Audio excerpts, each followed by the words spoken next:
adventure racing provided opportunities for me to conquer old obstacles, particularly my fear of heights and water.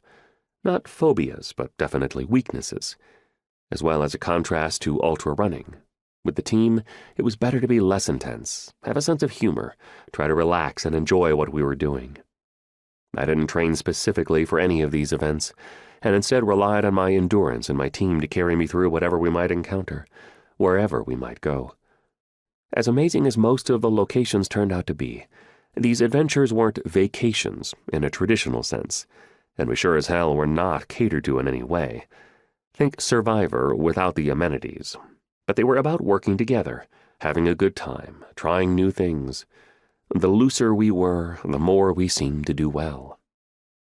In time, when we started posting some respectable finishes in or near the top 10, Team Stray Dogs attracted a sports agent to represent us, which meant sponsorships. Early on, single event entry fees started at about $15,000 per team, and during the late 1990s they steadily rose to about $25,000 per team. We were grateful to have corporate support from Farmanex, a division of Nu Skin, for our Morocco and Patagonia adventures, and later from DuPont, which underwrote numerous races and for which we tested clothing and fibers. Incidentally, there was no financial profit in it for us athletes, not that we cared, as we were doing what we loved on someone else's dime.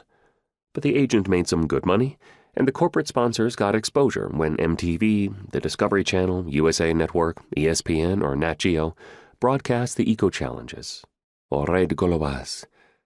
Altogether, the running and the adventure racing took me away from home and work 3 to 6 weeks out of the year. Not an unreasonable amount of time, I thought. Still, training runs and local races that ranged from 50 kilometers to 100 miles consumed most of my downtime, leaving little for family or a social life. It was extremely rare for me to read a book, go to the movies, or watch TV. Today, it surprises me when I discover some sitcom of which I was completely unaware during the 80s. I still find new episodes of Seinfeld hilarious. So I worked. I spent time with my kids. I ran, I raced, and I thought up new ways of torturing myself, wanting to do something each year that no one else had ever done before.